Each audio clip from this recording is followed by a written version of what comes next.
So you want to increase your damage and you're a casual player? So am I.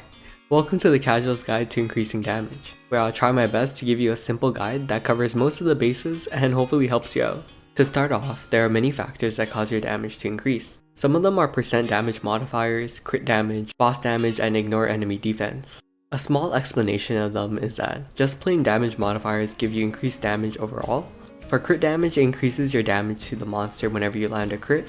Bosses have a lot of percent damage reduction, and that can drastically lower your final damage to them. So having ignore enemy defense can bypass it and allow you to do more damage. And boss damage just increases the damage done to bosses. There are 6 main ways to increase damage: Hyperstat, Link Skills, Legion, Potential, Starforce, and Nodes. The easiest one would be Hyperstats. The Hyperstat tab unlocks at level 140 and you gain stat points every time you level. So all you gotta do is level. In the tab, there are super useful stats like crit damage, boss damage, ignore enemy defense, and just regular damage. I would recommend putting points into damage first just to get that extra boost early on. The rest can be placed based on what you need a bit later. The next two work in parallel with each other, and that would be Link Skills and Legion. By raising other characters on your account, you're able to use a shareable skill called Link Skills, and at the same time their Legion effect will grow as well. Link Skills are shareable once the character reaches level 70 and the skill level increases at level 120 and at 210 depending if it can reach level 3.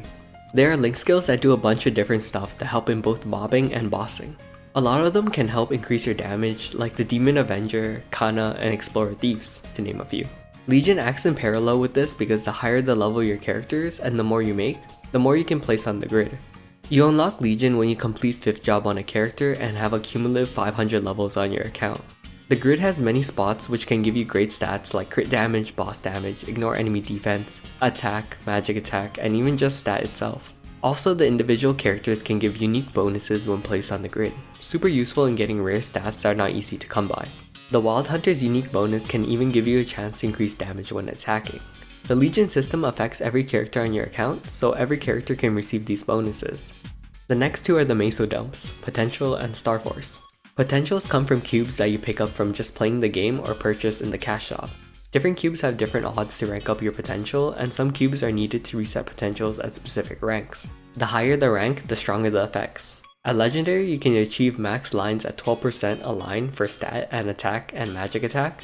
For gloves, you can also get crit damage. I'd recommend that you potential your weapon, emblem, and secondary first, because they give the most useful stats to increase damage, like attack, magic attack percentage, IED, and boss damage. Every other item gives main stat, which does not do as much to increase damage. Next is Starforce. Starforce is a huge meso sink and will cost you some happiness. Starforce is a system where you use mesos to have a chance at increasing the stat of your equipment.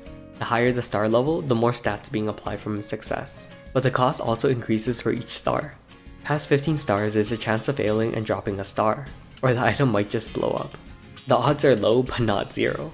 Also, I would not recommend starring any Tyrant gear or any gear given by Magnus. The cost is extremely high to Starforce and not worth it. The base stats are good enough before you switch them out later on. Lastly are Nodes. Nodes are introduced at level 200 when you complete the 5th job advancement. When opening node stones is a chance to get boost nodes, skill nodes, and special nodes. By fusing the same type of nodes, you make the skill stronger, but this does not apply to special nodes. Boost nodes increase your current skills from your early job advancements and boost the damage of those skills when used. Either way, you can significantly increase your skills damage by leveling up your nodes. Special nodes have unique effects that can be very good, but they have a time duration and will expire. You can also temporarily boost damage using potions. A very common one is the special potions that can be bought at Monster Park, or Blessings of the Guild from joining a guild that has it unlocked.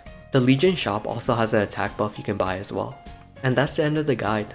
Hopefully this guide has helped you out and gave you some new information you might have not known. I tried to keep this guide as simple as possible for any new or casual players, so hopefully it was easy to follow along. Granted, it's not that in-depth, but I think it's enough to get started.